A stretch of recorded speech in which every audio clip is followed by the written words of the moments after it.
கர்த்தருடைய பரிசுத்த நாமம் மகிமைப்படுவதாக. இந்த அருமையான நாளில் கர்த்தர் நம்மளோடு பேசுகிற ஒரு வார்த்தை சங்கீதம் 36:12. அதோ அக்கிரமக்காரர் விழுந்தார்கள், எழுந்திருக்க மாட்டாமல் தள்ளுண்டு போனார்கள். தேவ ஜனங்களே, இன்றைக்கி நமக்கு விரோதமாக நிறைய ஆயுதங்கள் எழும்பி இருக்கலாம், நம்மளை துரத்தி கொண்டு இருக்கலாம், நாம் பயந்து கொண்டு இருக்கலாம்.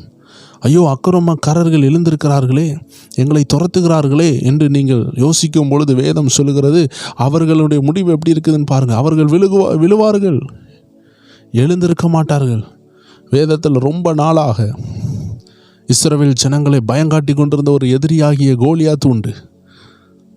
அவன் ஆண்டவருடைய ஜனங்களுக்கு விரோதமாக எழும்பி நின்றான், வாக்குவாதம் பண்ணினான், சவால் விட்டான். ஆனால் தேவன் அவனை விழ வைத்தார். அக்கிரமக்காரனாகி அவன் விழுந்தான். வேதம் சொல்லுகிறபடி அவன் திரும்பி எழும்பவே இல்லை. அவன் ஆயுசு நாட்கள் முடிந்து போனது. பார்வோனின் சேனை மோசேயையும் இஸ்ரவேல் ஜனங்களையும் துரத்தி வந்தது. ஆனால் அந்த கடலில் கர்த்தர் விழ வைத்தார். அக்கிரமக்காரர்கள் விழுந்தார்கள், திரும்பி எழும்பவே இல்லை. எத்தனை பேர் விசுவாசிக்கிறீங்க? நமக்கு விரோதமான அந்தகாரங்களை கர்த்தர் விழ வைப்பார், அது திரும்பி எழும்பவே எழும்பாது. சுகர் வியாதிகளா, ப்ரெஷரா, கிட்னி சம்மந்தமான வியாதிகளா, லங்ஸ் சம்மந்தமான வியாதிகளா உங்களை துரத்தி கொண்டு வருகிறதா, உங்கள் குடும்பத்தை துரத்துக்கிறதா, பண கஷ்டமா, வேதனைகளா? ஆண்டவரை தேடுகிற பிள்ளைகளுக்கு சில உபத்திரம் உண்டு. ஆனால் பிசாசு எதையாவது அனுப்புனான்னா ஆண்டு சொல்லுகிறார், அப்படிப்பட்ட அக்கிரமம் உள்ள ஆவிகள், அந்தகார ஆவிகள் இந்த வருடத்தில் கர்த்தர் விழ பண்ண சித்தமாக இருக்கிறார். நீங்கள் விசுவாசிக்க வேண்டியது அவசியம். இந்த காலை வேளையில் ஆண்டு சொல்லுகிறார், உங்களை பின்தொடர்கிற ஆவி இருக்குதா? பவுல் அப்போஸ்தலர் நடவடிக்கைகள் 16 அதிகாரத்தை பார்க்கும் பொழுது ஒரு ஆவி பின்தொடர்ந்து கொண்டு வந்தது, நெடுநாளாக பின்தொடர்ந்து கொண்டே இருந்தது. ஒரு நாள் கர்த்தருடைய ஆவியானவர் பவுல் மூலமாக அந்த ஆவியை விரட்டினார். அந்த குறி சொல்கிற ஆவி ஓடினது. ஸோ தேவச்சனமே, நம்மளை பின்தொடர்ந்து கொண்டு இருக்கிற ஆயுதங்களை எப்பொழுதும் அது பின்தொடரட்டும், நம்மளை எதுக்கட்டும் என்று விடமாட்டார். அவர் ஒரு திட்டத்தோடு அனுமதிக்கிறார். சில உபத்திரவங்கள் தேவ திட்டத்தோடு வந்திருக்கிறது, உங்களை உருவாக்குகிறது.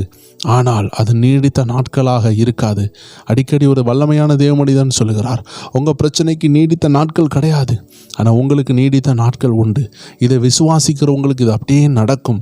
அதனால் தேவ ஜனங்கள் புரிந்து கொள்ளுங்கள். கடன் இருக்குதா? பிள்ளைகள் மனம் திரும்பாமல் இருக்கிறாங்களா? ஆயுசு காலத்துக்கு அப்படி இருக்க போகிறதில்ல. உங்கள் பிரச்சனைகளுக்கு நீடித்த நாட்கள் கிடையாது. It has short life. உங்கள் பிரச்சனைகளுக்கு ஷார்ட் லைஃப் அப்படின்னா என்ன? என் போராட்டத்துக்கு கொஞ்ச நாள் தான், என் சிலுவை நான் சுமந்து கொண்டு இருக்கிறேன், அதனால் பிசாசு எதையாவது கொண்டு வரானா அது ஷார்ட் லைஃப், அதற்கு கொஞ்ச நாள் தான். நான் சோர்ந்து போக வேண்டிய அவசியம் இல்லை, நான் செகண்டரி திட்டத்தை எடுக்க வேண்டிய அவசியம் இல்லை, நான் பிளான் பி போக வேண்டிய அவசியம் இல்லை. கர்த்தர் எனக்காக யுத்தம் செய்வார், அக்கிரமக்காரர்களை விழ வைப்பார், அவர்கள் திரும்பி எழும்புவதே இல்லை. தேவ ஜனங்களே, கர்த்தர் உங்களுக்காக அதை செய்வேன்னு சொல்கிறார். எத்தனை பேர் விசுவாசிக்கிறீங்க? எனக்காக கர்த்தர் சிலதை யுத்தம் பண்ண போகிறார். என் குடும்பத்தில் யுத்தம் பண்ண போகிறார், என் தொழிலில் யுத்தம் பண்ண போகிறார். என்னை படிக்க விடாமல், இல்லை ஜெபிக்க விடாமல், இல்லை தேவன் ஆராதிக்க விடாமல் என்னை பின்தொடர்கிற ஆவிகள் எதுவாக இருந்தாலும் இந்த ஆண்டில் கர்த்தர் இந்த 2027க்கு முன்பதாக, இந்த 2026 அந்த புதிய ஆண்டு இனி வர்றதுக்கு முன்பதாக எதெல்லாம் பின்தொடர்கிறதோ என்னை, என் குடும்பத்தை ஃபில்டர் ஆக்குவார். தேவ ஜனங்களே, விடுதலை ஆக்குவார். பவுலனுடைய கையில் ஒரு விரியன் பாம்பு கவியது, உடனே அக்கினியில் தூக்கி போட்டார். அது அங்கேயே எரிந்தது, திரும்பி வரவே இல்லை. அதனுடைய விஷமும் செயல்படவில்லை. தேவ ஜனங்களே, கர்த்தர் அப்படி தான் செய்வார். பவுலும் சீலாவும் சிறையில் போட்டாங்க, அக்கிரமக்காரர்கள் போட்டார்கள். சிறையவே ஆண்டவர் நிர்மலாக்கினார். திரும்பி சிறையில் போடக்கூடிய ஒரு சூழ்நிலை ஆண்டவர் கொடுக்கல, அந்த இடத்துலேருந்து வெளியே கொண்டு வந்தார்.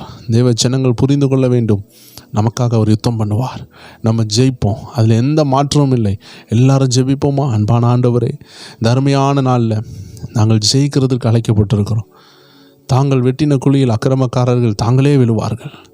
ஆமான் தான் வெட்டின குழியில் விழுந்தது போல, அகிதேபலினுடைய ஆலோசனைகள் அபத்தமானது போல, ஜனங்களுக்கு விரோதமான எல்லா போராட்டங்களையும் தேவன் மாற்றி விடுதலை நாட்களை கொடுங்க, வெற்றியின் நாட்களை கொடுங்கப்பா, சந்தோஷத்தின் நாட்களை கொடுங்க.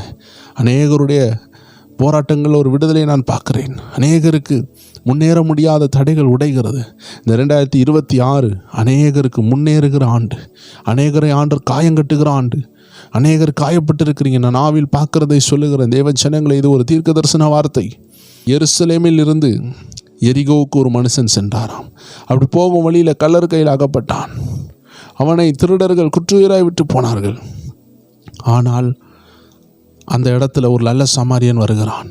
அவனை தூக்கி செல்லுகிறான். அவனை காயம் கட்டுகிறான், சத்திரத்தில் செய்கிறான். ஆண்டவர் காட்டுகிறார், அநேகரை காயம் கட்டி கொண்டிருக்கிறத பார்க்குறேன். இந்த ஆண்டு பொறுத்துருங்க, கர்த்தர் உங்களுக்காக யுத்தம் பண்ண போகிறார். நீங்கள் அதை பார்ப்பீர்கள். இடையில ஒரு அருமையான சாட்சியை வாசிக்க ஆண்டு உதவி செய்தார். 10 ஆண்டுகள் திருமணமே ஆகலையாம். ஆனால் ஒரே ஆண்டில் கர்த்தர் எல்லாத்தையும் செய்து ஆசீர்வதித்தார்னு சொன்னாங்க.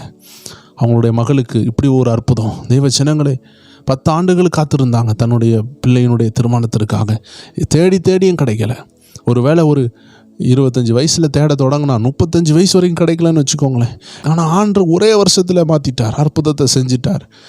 ஆண்டு நமக்காக யுத்தம் பண்ணுவார். இந்த ஆண்டு உங்களுடைய காயங்களை கட்டுகிற ஆண்டு, உங்களை கனப்படுத்துகிற ஆண்டு, உங்களை பலப்படுத்துகிற ஆண்டு, கர்த்தர் உங்களை ஆசீர்வதிக்கிற ஆண்டு, ஒவ்வொரு பேரையும் ஆண்டு ஆசீர்வதிக்கிற ஆண்டு.